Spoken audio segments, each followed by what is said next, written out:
This video was recorded at the event Storycrafting Sessions Character Development, hosted by the Weeknight Writers Group in partnership with Renaissance Press. To learn more about this and other events hosted by the Weeknight Writers Group, check out businessforauthors.com/weeknight-writers. Hi, everyone, and welcome to Writing Identities Other Than Your Own. I am Diana Pinguisha, author of Records of Roses, and I will have the pleasure of being your moderator for today. Before we begin, I'd like to give a shout out to Renaissance Press, who sponsored the event. For those who don't know about them, they're based in Canada, and they are dedicated to publishing, supporting, and uplifting marginalized authors. Thanks to their generosity, we've been able to include live captions on this panel, and I am sorry if my accent will inevitably screw them up. You can find a link to Renaissance in the chat. So now, for the panel, we have Jason Bonay, Bethany Baptiste, then Fitzgerald, and Kat Gordon. They will introduce themselves. And Kat, can you begin? Sure. Like we said, I'm Kat Gordon. I'm an autistic, disabled, hard of hearing, and queer Canadian writer of humorous speculative fiction that celebrates diversity. I've written Life in the Cosm, The Stealth Lovers, and the upcoming Iris and the Crew Tear Through Space. I also founded the Spoonie Authors Network and joined Talia C. Johnson to co-edit the award-nominated disability fiction anthology, Nothing Without Us.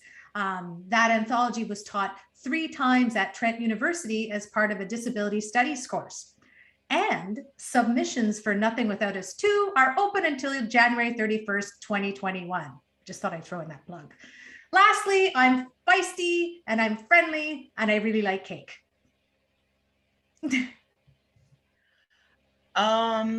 So Dan, can we go next? Hi, I'm Dan Fitzgerald. I write fantasy. I have a low fantasy trilogy deconstructing the evil race trope. It's called The Mare Cycle. And I also have a duology, which is in process, called the Weird Water Confluence duology. And it has a lot of weird watery stuff and also some unusual love stories. The first one, Living Waters, is out now. And the next one, The Isle of a Thousand Worlds, which is kind of spicy romantic fantasy, is coming in January. And both of those are with indie press Shadow Spark. And now we'll go to Bethany. Hi, everyone. My name is Bethany Baptiste. I am the author of The Poison We Drink, which is a YA contemporary fantasy through Sourcebooks Fire, which is coming out in January 2023. It is about a witch who runs an illegal potion brewing operation, and she has to weaponize her love potions to fight against hateful politics so that she can fight an upcoming revolution. I personally love that idea. I am a fan of people holding hands and singing Kumbaya instead of fighting. And now finally we have Jason. I'm saying your name right, I hope. Yes. Hi, my pen name is Jason Bonay. I am a queer, disabled, Asian American author and artist. I'm currently working on a novel titled Farzana's Spite, which has been in the works for over 10 years. So we'll see when that gets done. But I do have a couple short stories published with different indie presses. I've been published by Lost Boys Press. That story is called Color Unknown. I have been published by the Autumn Nights anthology. That story is titled Dreamweaver. I guess I would say the commonality in all of my stories is that pretty much everyone is queer. I write a lot of disabled characters as well. And I'm happy to be here. So thanks for coming. Okay, so we'll start with our questions. So we're all talking about writing identities outside of your own. So I want to ask the panel, what identities other than your own have you written and how did they fit into your story? Dan, can we start with you? Sure. So I've written just about anything I can imagine. So as a cis hetero male, if I wrote only books with cis hetero males, it'd be fairly uninteresting. So I would say the ones that I've worked the hardest on and had the most help with would be an Arrow Ace character in the Mare Cycle, a couple of gay characters, non-binary character. And I had, you work with an authenticity reader named Arena, who's an amazing worker and blogger as well, on some representation. I have a lesbian and sort of gray ace pairing in the current duology as well. And one of the most challenging and interesting things is the book that I'm currently editing, almost finished editing, has a 60-year-old female main character with a very strong kind of romance arc. And I had a lot of help from multiple betas and editors and on that. And I've learned a lot in all the processes. And when I first started writing, I was very nervous to write characters that were, substantially outside of my identity. And of course, I reached out and got as much help as I could. But the more I've done it, the more I've sort of started to figure out, where is the potential for, harm to be caused or representation to be inaccurate or, distasteful or whatever. So I still always get help, but I feel comfortable just because I've been working at it for, several years and getting all the help. All right, can we go to Jason next? Yeah, can you repeat the question, please? Repeat the question. So outside of your own identity, what have you written and how do they fit into your story? Okay. So probably my favorite character that I've written is actually, her name is Ateri. She's a trans woman. She is a pixie. So I'm not going to talk about how being a pixie is different from being a human. But I'm not a trans woman. And I have worked with multiple trans women to make sure that what I'm writing about her is respectful. I am a trans person. I am just not a trans woman. So I do share some similarities with her, and it was not necessarily easy to write her, but it wasn't as difficult as I thought, because it's not, for me, it wasn't so much like, oh, I'm not this person, so I don't know how to write this person. It was like, what do I have in common with this person? What shared experiences do we have that I can pull from to make this person, while also, utilizing beta readers and sensitivity readers to make sure that I'm making her an authentic person of her own as well. Okay, same question to Kat. I remember to unmute myself. Woo! I'm so proud. I just needed to share that. Well, I write space opera primarily, so I can't have a world with like binary genders, and why would I do that? If on Earth we have people of different gender, different orientations, different races, ethnicity, whatnot, I got to do it in outer space. So I have written characters who are non-binary, agender, trans men, trans women. Well, I say men and women. I call them men and women, even if they're creatures. But in my latest work, Iris and the Crew Tear Through Space, it was a little bit more interesting for me because I wrote in the diversity of disability. So I am a disabled person, but the characters in my stories, I don't share the same disabilities or states of being or conditions as all of my ensemble cast. And the reason why I did that was because I every day live in community with people who are blind, disabled, deaf, neurodivergent. That's my everyday. And I really wanted to world build with that kind of representation.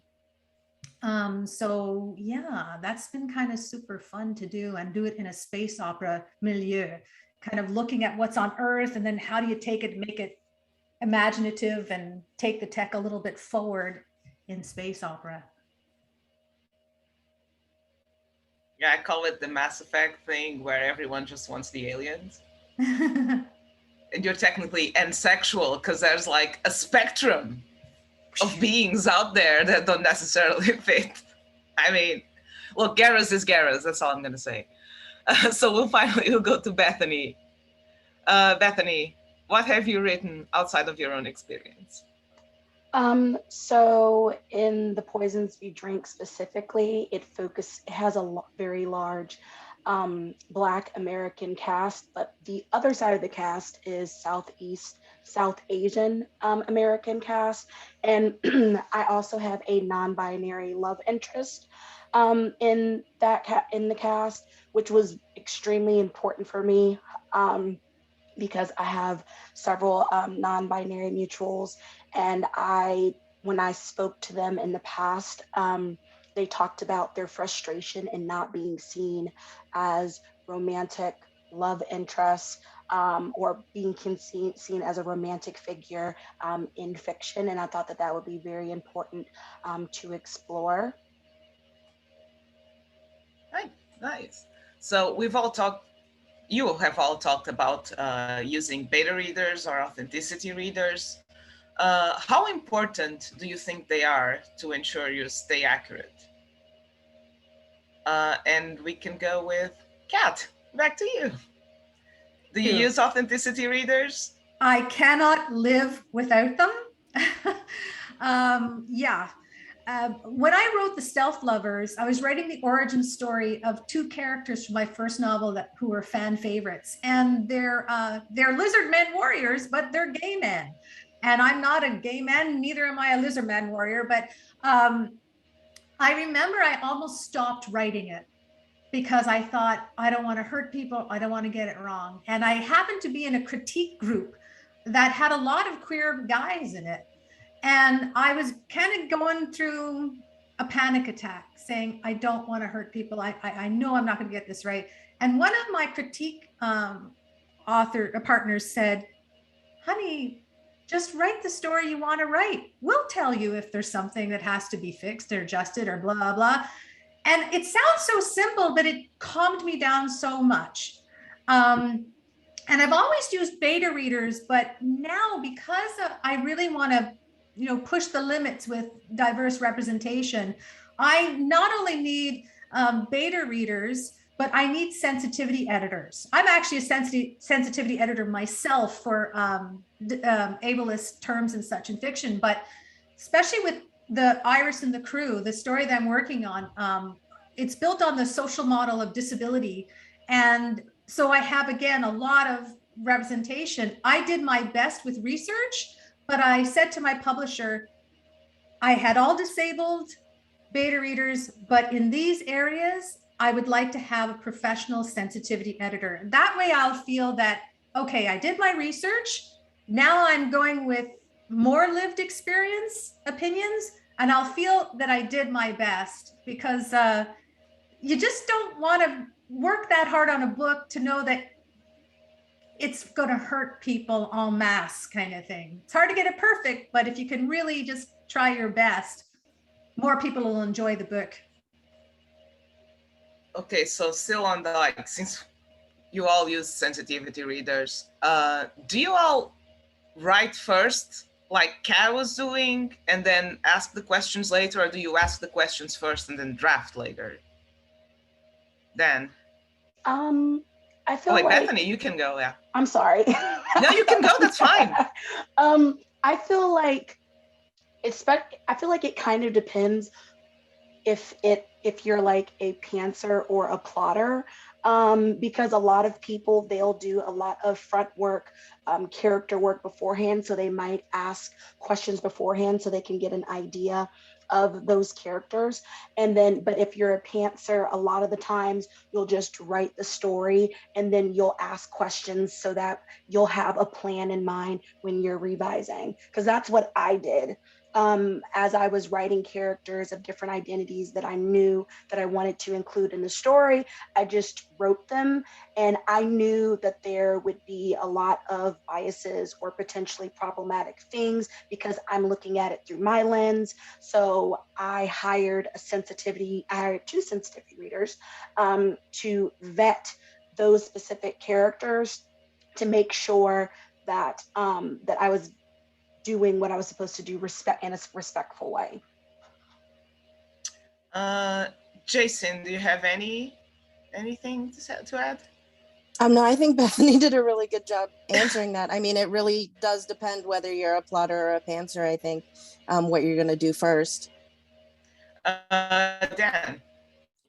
I definitely write first, but one of the great things about that I discovered about writing Twitter is that I've met so many people of so many different identities on Twitter, and a lot of people are like, hey, if you have any questions, like a number of my mutuals are like, hey, if anybody ever has any questions about asexuality, like hit me up. And so like I hit them up on a regular basis, and sometimes I'll be in the middle of writing and I'll reach out to, you know, Erica or Annie or somebody else, and you know, people are incredibly willing to share. And like, you know, I'll be like, hey, what do you think about this paragraph? Like, does this, you know, how does this work? So sometimes I do write first, but I'll reaching out along the process is great. And then of course, once it's finished, then I'm usually, if there's a significant you know, area where I'm uncomfortable, then at that point I reach out to an authenticity reader and, you know, work with them afterwards. But it's a little bit of both. But I really think that, you know, there's this idea that you have to hire an authenticity reader, which costs a lot of money that frankly some people just simply do not have. And oftentimes you can, you know, it's great if you can afford a sensitivity reader, 100% get one. But if you build relationships within the writing community, you can find people who are willing to help you, and you know, you might be able to help them in some other way. But oftentimes people just want to help because they want to see a character, you know, with their identity out in a book. They want to make sure that it's good. So like even before I ever worked with a sensitivity reader, I had 3 different people, you know, offering to help. And I see a comment saying, you know, seeing tweets saying not to reach out. Mostly I reach out to people who say, if you have questions about X, reach out directly to me, because it is true that sometimes if you don't know whether they want to talk about it, it could be a little bit awkward. Right. So since we're still on the subject of sensitivity readers, we all know no experience is a monolith. Like I'm also autistic, and I bet my experience is going to be different from Kat's. So you're going to get, if you hire more than one authenticity reader, conflicting feedback sometimes. How do you deal with getting conflicting feedback, and how do you choose what to keep and which part of it to listen to? Does anyone want to take it, or do I select someone at random? I would love to jump in. All right then. I'm sorry, could you repeat the question? When you get conflicting feedback from sensitivity readers, what do you do? Like, what do you choose? Which one to listen to and which one to, you know, pass? So Dan. So I want to jump in because I've been living this experience fairly recently. This is with beta readers and editors, but the book I'm writing, as I mentioned, which features a 60-year-old female character, I have my regular critique partner who gave me one set of feedback on things that she thought, you know, worked better and things that worked a little bit less better. And then I had another beta reader, you know, who was very enthusiastic, like, oh, definitely you should do this. And then I had my first of 2 editors with Shadowspark. The first one gave me some suggestions, and I made some, you know, changes based on those suggestions. And then the second editor got it and it was like, whoa, whoa, whoa, now slow down, buddy. And some of the stuff that I was asked to slow down on was stuff that had been suggested by the first editor. And so the point being, I now have 4 different opinions, and I have to figure out, and these are all women, and only, I think only one of them was like about 50 and one of them was in their 70s. But, you know, I have to listen to these 4 different opinions, but also figure out what makes sense for the story or what makes sense for the character. So I don't have an easy answer, only that the more input you get, the more you can think about it. And the thing that hit me the hardest was the last editor who was like, whoa, whoa, whoa, slow down, buddy. You know, it made me think clearly something in the representation in the early chapters, you know, hit her wrong. And I don't want this experience to be repeated on another reader. So I have to take a very hard look at, you know, why that is and how it could be improved. So it's not easy. And ultimately you're the one writing and making the decisions, but getting all those 4 different perspectives on it has been super helpful. And I'm hopeful that what eventually comes out will be much, much better because of that. Okay, Kat, do you want to jump in on how do you deal with conflicting feedback from authenticity readers? Sure. I think I've been a little lucky because I haven't had that much conflicting feedback, and it's probably because I tend to focus on just making my characters just be in the story, you know. I tend not to go into any like deep dives into lived experiences that are not my own. They're just in the story. You know, somebody's a security chief, and somebody else is a communications officer. And I think the other thing I try to do that eases that in my work is I try not to create characters who have lived experiences outside my own as monoliths. So, for example, in my current work, I have somebody who is low vision and uses certain kinds of supports. Someone who is blind uses another kind of support. Like I try to blend that. I have several neurodivergent characters in that work as well, and they're not the same as each other. There's differences in just who they are. So I haven't had a lot of conflicting stuff. And if I were to receive it, I would really, really think about it and consider either pulling back what I do in a character that could create an unnecessary, I want to, not unnecessary representation, but that would just create an unnecessary conflict. If it's not relevant to the story, I would take that out, or I would do more research. I would ask more opinions, that kind of thing. Okay, Jason. Hi. Jason. Oh my God. Jason. Diana. Jason. Sorry, it's just I read stuff in Portuguese first, and for some reason, I know I'm not supposed to, but my brain just goes like, name, Portuguese, go. Jason. Okay. Jason. I'm so sorry, like, honestly. Jason, do you have anything to say? Okay. Yeah, so what I do is I always make sure I have an odd number of people that I'm working with, just so that there's a majority somewhere, you know. That is smart. That is very smart. That helps me a lot because I'm indecisive. So if someone else makes a majority decision already for me, that makes it a lot easier for me. But you know, sometimes that doesn't work out, and you do have to figure out what is best for your story while also still being respectful. And sometimes that means taking stuff out altogether so that it's not even there. And that really sucks, but it's, in my opinion, better to remove something and not cause harm than to try and shove it in there and then end up hurting someone. So those are my tips and tricks. Okay, Bethany. I would say that I agree with everyone. I agree with what everyone has said. I do think that if, as an author, you are feeling like you don't agree with what a sensitivity reader is saying, or if you feel like there is a conflict, sometimes you also need to ask yourself, like, why do you feel that way? A lot of that has to do with your personal knowledge from what you've acquired from other people or from media or from wherever. And when you're trying to match your knowledge to someone who has authentically come from that experience, you kind of need to like cross-reference to see like why are you potentially pushing back against that, or why you would need to like take it out, if that makes sense.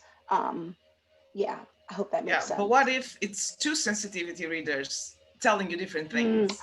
Two sensitivity readers, then I don't have the answer for that, to be honest, because I had two sensitivity readers, but they were for two completely different identities. So there wasn't any like conflict or anything like that. I don't have any tips for that.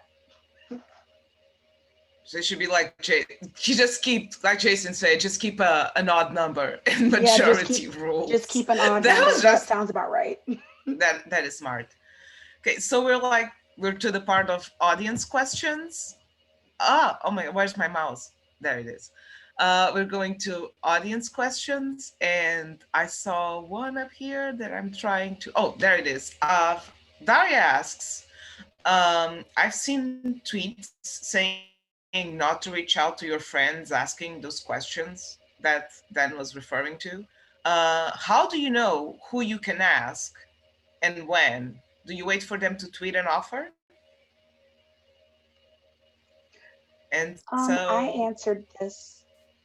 Oh, you in did. the chat, but for those that didn't see, I think it really depends on the situation, the circumstance, and the timing. So, like for instance, I'll speak personally for myself from 2020. In June 2020, we all know what happened during June 2020. There were a lot of people that were trying to educate themselves about the like racial inequality and police brutality that was going on in the country, but it just kind of wasn't the right time for their books, because it just really wasn't the right time, because a lot of people, just a lot of Black people or brown people did not have that emotional bandwidth for that. So it's very important to ask them, and if they say no, don't take offense to it. It just really depends on how they're feeling at the time. I hope I answered the question. Did I answer? Oh, I absolutely agree with that. Okay.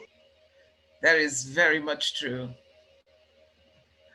Does anyone else in the audience have questions? Oh, there it is. Vanessa asks, in regard to writing other diverse casts, is there a way to do it without overstepping into the own voices? Because I've seen agents who rejected books wrote outside their marginalizations. So for instance, in my book, the love interest is trans, but the point of view of the book is not. So the question is, in regard to writing a diverse cast, is there a way to do it without overstepping into the own voices, since agents seem to be weary of non-own voices narratives right now? May I? Very wary. May I answer that? Yeah, you can. Because it's a very, very good question. And okay, totally cat opinion here. But just because someone is in publishing or is an agent or whatnot, doesn't mean they always know what they're talking about. As a disabled person and an autistic person, I see a lot of tweets and comments from frustrated autistic writers, for example, who get rejected because their character isn't autistic enough.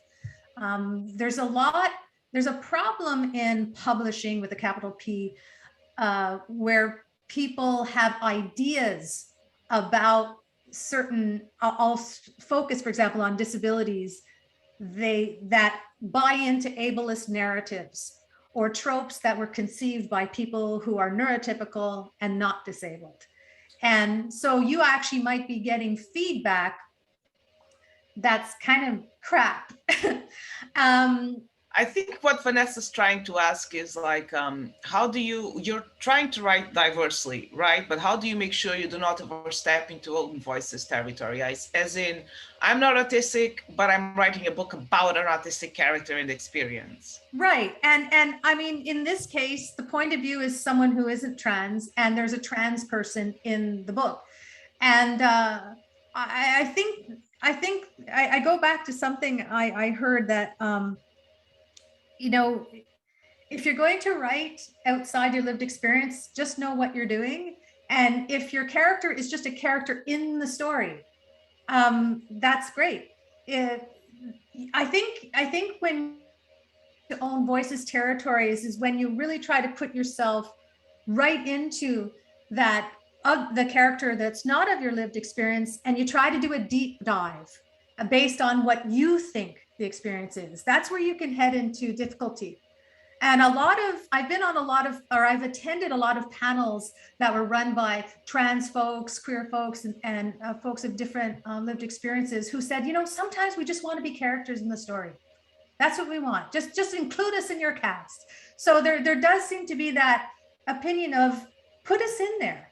And a lot of the authors, well, all of the authors here today, we're talking about the value of either finding beta readers or whatnot with that lived experience. I personally think it's okay to include characters of diverse characters in your stories, as long as you make them characters in your book and try not to put yourself too deeply into a lived experience that you just might not understand the nuance of. That's just my opinion. I don't always think agents know everything. That's also my opinion.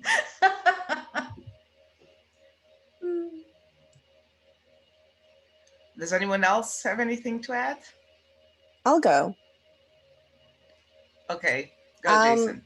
So as a trans person myself, I'm trans masked, by the way. I think the biggest way to make sure you're not trying to overstep into the own voices is what narrative you're giving your trans person. Like if it's just a trans person vibing in your story, you know, they're the love interest or they're the sibling or they're a coworker or something, you know, that's fine. That's great. And I would love to see more trans characters in writing, in books. The part where it gets tricky is if you are trying to write a trans person as a cis person, like coming out or experiencing trans oppression, because you don't experience that. So how are you supposed to get that right? You don't know it, you know? And you could do research, you could try your best to do it. And I'm sure someone out there could write a great trans coming out story and who isn't trans, but I don't think that's a general rule. So, you know, write your trans characters and put them into your stories, but don't try to speak on what the trans experience is. Very well said. No one else has anything to add? Just a brief thing is sort of restating what Jason said, but somebody said it one time that really stuck with me is it's fine to write characters from marginalized backgrounds or historically marginalized groups, just don't write about their experience of marginalization. And I thought that was a good way to. Yeah, good summary of what Jason said. So Dina asks, would you still use a sensitivity reader if you were drawing a character from history who had a different orientation because their experience wouldn't match the experience of living people? I think they mean like a different orientation, maybe alien, since they don't match the orientation of living people.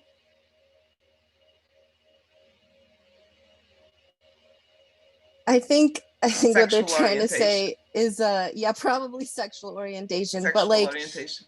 A lot of historical figures were not labeled, you know, gay or queer or pansexual because that wasn't what the lived people at the time. It was not used. Yeah. Oh my God, I'm an expert on doing that.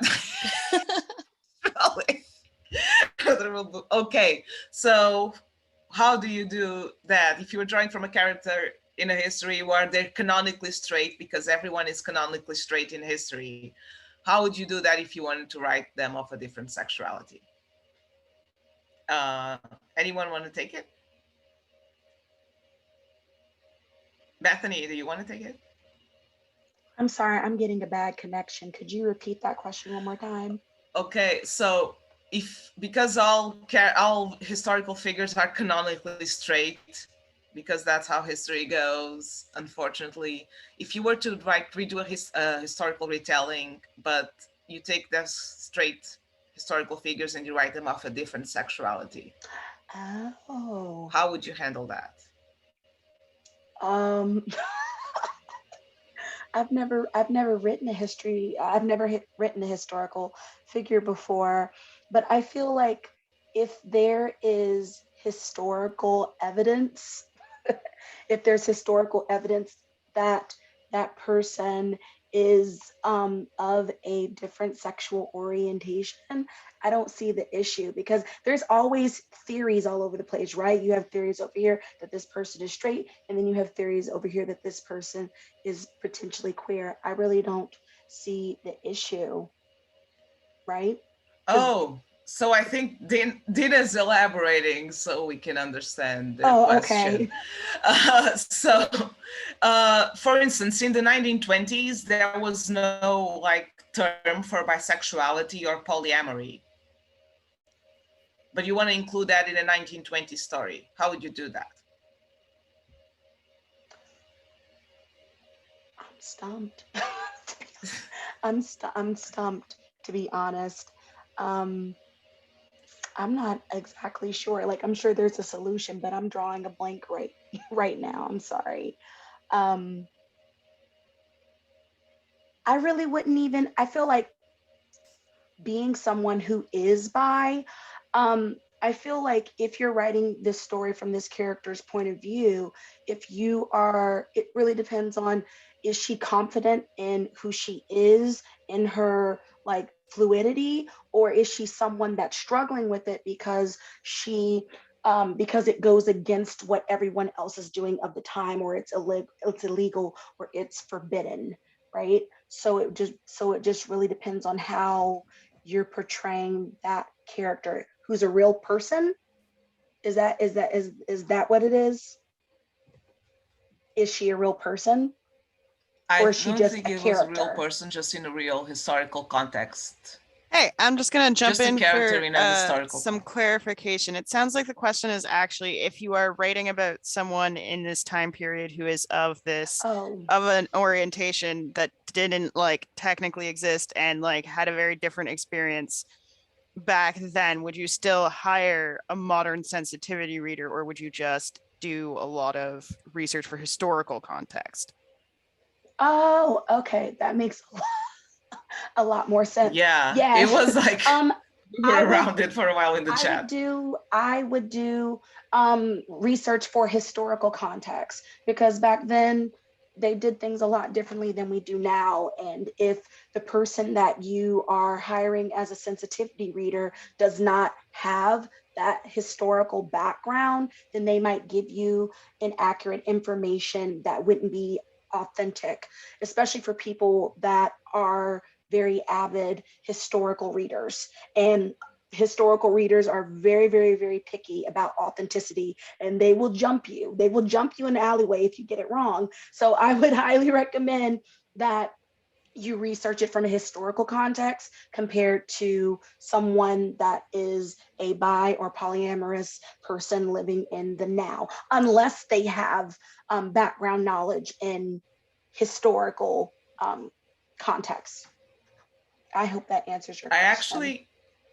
actually do have because I had to do that. I wrote about 1300s historical figure who was actually a saint, and I made her gay when it wasn't necessarily, there was no term for being gay at the Yeah. time, except I went through historical research and I found out that there actually was. Mm-hmm. So if you go through your historical research, you will find that those sexualities will exist back then, and there will be stuff on them. So yeah, it will be different because the context of society will be different, but you will probably find, if you research historically, you will find answers for that. So we had another really good questions. Okay, so Melissa asked, do you have rules for yourselves for which types of characters you are allowed to include, and whether they can be main, secondary, or just background characters? What's your line in the sand? And does anyone want to go first?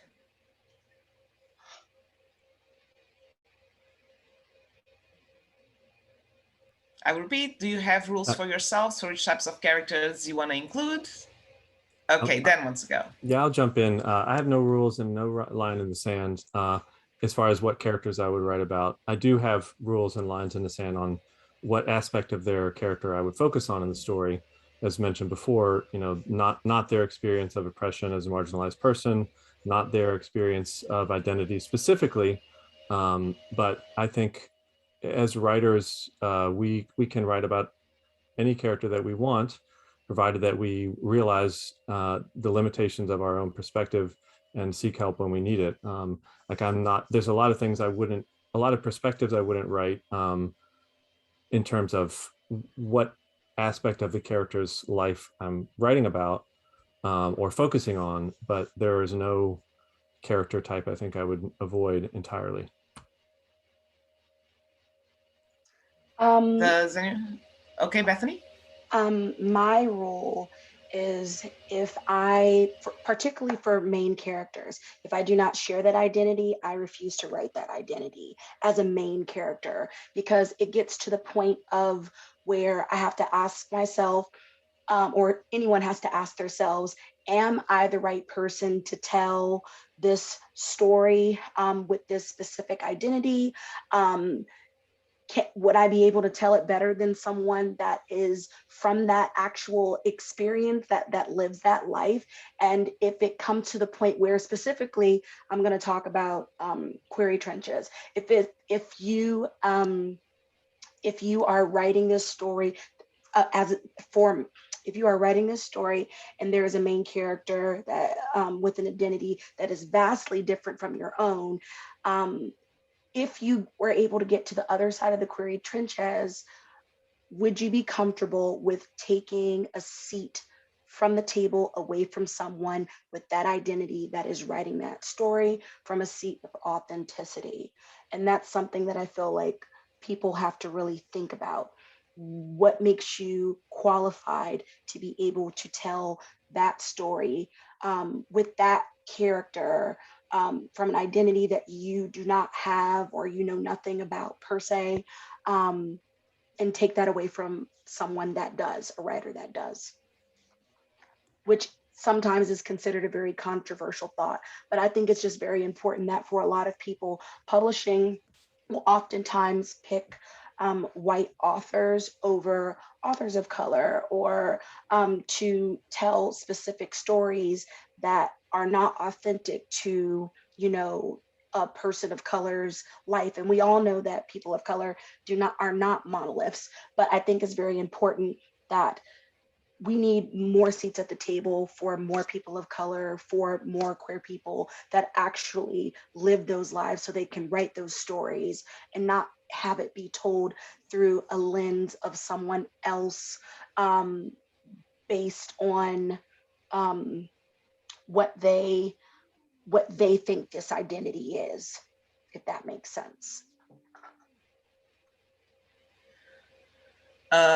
Absolutely. I would like to send out that speech to a lot of people who wrote depression books that get magically cured at the end by romance. Anyone else? Yeah, I can jump in. Okay, Jason. Jason, you got it.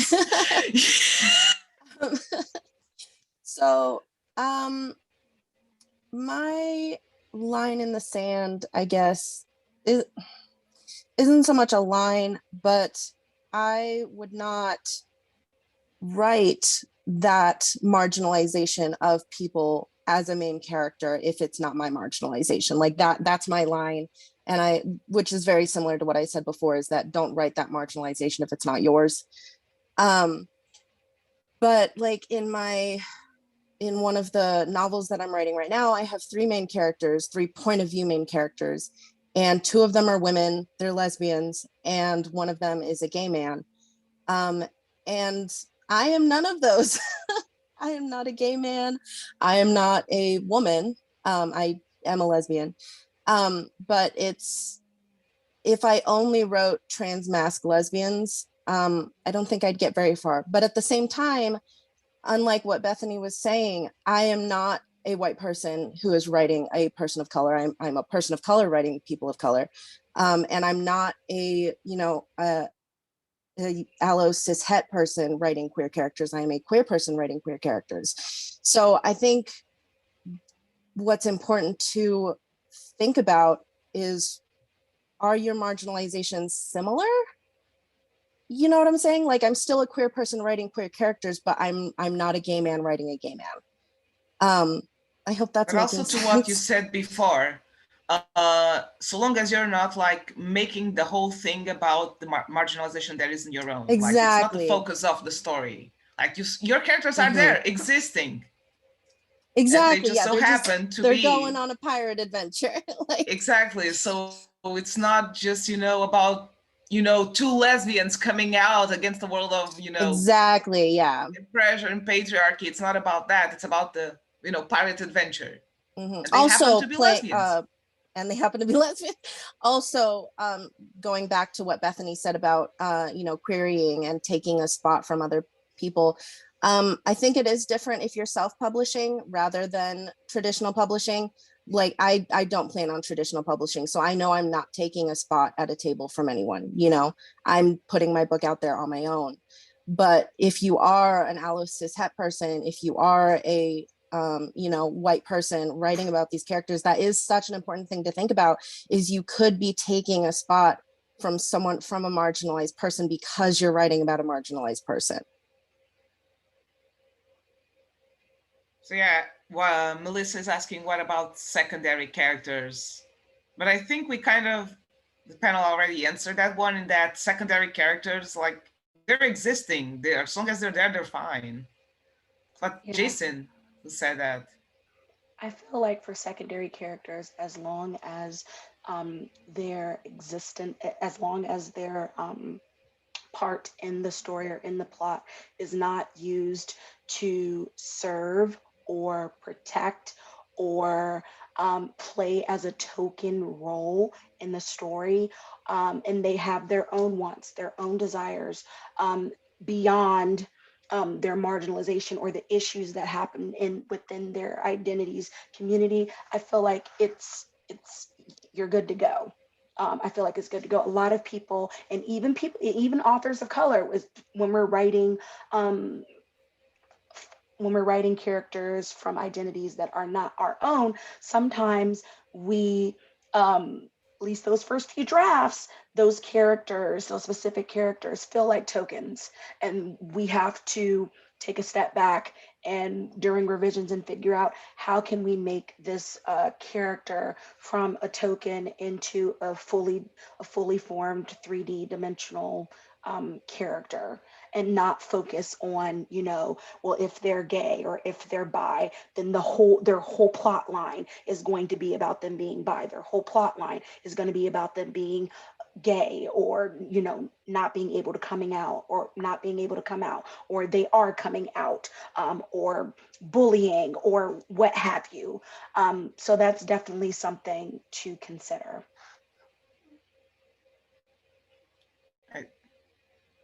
Dan briefly left us, but he might be returning.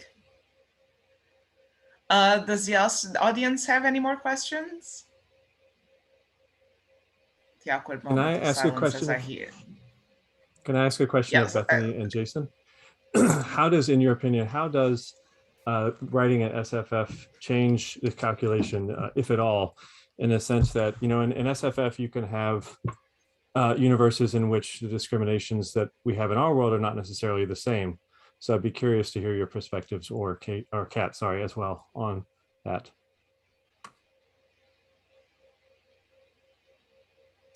So my stories, I think, can fall into SFF pretty easily. And I get what you're saying, because in my stories, in my universe, the Fairth universe where my stories take place, there is no transphobia. So that's a really great thing. That makes it very easy to write trans characters, because it's just accepted. It's part of society. There is no bigotry against trans characters. So I don't have to write that, which is great, because, what I mentioned way at the beginning, my favorite character that I've written is a trans woman. I don't have to write trans misogyny into my story, because it literally doesn't exist. And I actually do think that when authors use that to their advantage to write the characters that they do not identify with, but they don't write that oppression into their stories, I like it. I like just seeing trans characters vibing. I like seeing queer characters just living. I'm all for it. Yeah, for sure. Like, it's interesting for me because I came out at age 51. I think my first two novels, I was trying to tell myself about all the feelings I had about different things. And then when I came out at 51, then I started working on my latest work, Iris and the Crew. And being gay is not a thing, being trans is not a thing, being disabled is not a thing. Like all these things weren't a thing. they were just, aliens having space adventures, pew, pew, pew, and of course, cake, right? Like that's basically how every Kat Gordon novel has to have cake in it. But yeah, so I did kind of explore more about homophobia and stuff in my earlier works because I was having lots of feelings about things. I was in queer community and I was seeing my friends be hurt and I was exploring who I was too as a queer person. And I just find it interesting that after I came out, I just didn't want those things to be a thing. I didn't want those phobias to be a thing. I really just wanted aliens doing their things. And the only thing that I have in my current work is that the bad guys are the ableists. they're like, like they're the enemy, right? And it's fun to watch my characters work in community together to consistently outwit the bad guys. That's what I'm having fun with. But yeah, I would like to think I'm not taking a seat away from anyone at the table because I don't think I write the kinds of stories that take away from somebody else. It's really just, like I said, aliens, pew, pew, pew, adventure, and cake.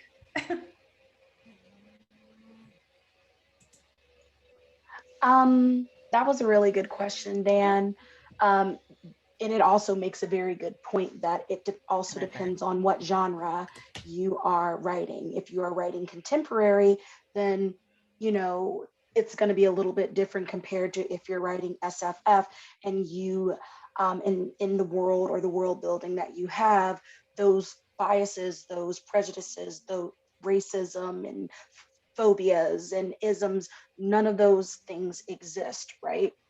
But I will say that if, for instance, hypothetically speaking, like a white author were to say, write a sci-fi with a Black main character, I would go back to, once again, there are already in traditional publishing, there are not a lot of Black sci-fi traditionally published character authors in traditional publishing. So would that person be okay with taking a seat away from the table? Because even if you're writing a character, I'm just going solely based off of people of color or just as a Black author, would you be okay with taking a seat away from the table from other Black sci-fi authors that are trying to get their foot in the door and in traditional publishing is saying no?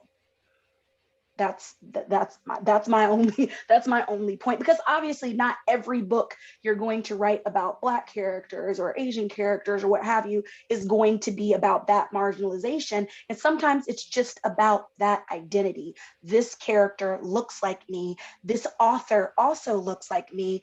I want to see more of that on my bookshelf. I want to see more of that. I want to buy more books like that. I want to support Black authors or Asian authors or Latino authors that actually get the chance to write SFF stories with characters that look like them and with communities that look like them. So that's just my opinion. But I absolutely agree with you. It really does depend on your world building when you're doing SFF, because I am an SFF writer. So there are choices that you make on whether you want to explore those types of societal issues that are related to our life. And SFF does an amazing job about doing comparisons and doing plugins where I'm going to use this race over here to explore racism or to explore prejudice. A good example is like one of my favorite comic books is X-Men. Does an amazing job, does an amazing job about exploring racism and prejudice and the things that people deal with. And, the best part about X-Men is that, Magneto and Professor X, they were based off of real life historical figures. Professor X was based off of Martin Luther King and Magneto was based off of Malcolm X. So it's like things like that. It just really depends on the world building of your story. the answer. And Vanessa brought up a good point in the chat, and how don't forget that publishing treats people of color's titles as quotas, and many writers get their like spot off the table taken away because the publisher has the one book about that one thing. And then God, if the book doesn't do well, then like everything's lost. Like no more books like that because we didn't market this one. So obviously it doesn't work. So yeah, do try to think about.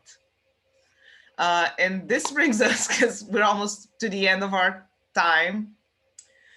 And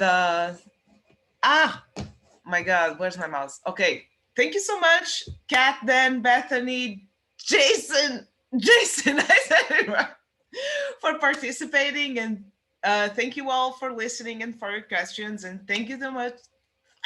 Thank you so much to Renaissance Press for sponsoring. And this is your reminder that you can join the Discord to keep the conversation going. There will be a link in the chat. And I will also now going to ask our author, starting with Kat, where can we find you online? Kat, oh man, I was pressing the wrong button. Okay, so I'm at, my website is catgordon.com, CAITGORDON.com. And you can primarily find me on Twitter at catgauthor, that's CAITG author. Thank you. And now, Bethany? You can find me on BethanyBaptiste.com, or you can find me on Story Sorcery on Twitter, where you can read all of my unnecessary hot takes. Jason. Hi, my website is thefairth. That's TheFaerth.com. You can also find me on Twitter, where I just post very ridiculous things every day, at Charlie_Bone. That's Charlie with just an I. And finally, Dan. Yes, first of all, I'd like to mention that Bethany's hot takes are always necessary. Anyway, you can find me pretty much everywhere at Dan Fitz Writes. So Dan Fitz Writes on Twitter, Instagram, or danfitzwrites.com. This video was recorded at the event Storycrafting Sessions, Character Development, hosted by the Weeknight Writers Group in partnership with Renaissance Press. To learn more about this and other events hosted by the Weeknight Writers Group, check out businessforauthors.com/weeknight-writers.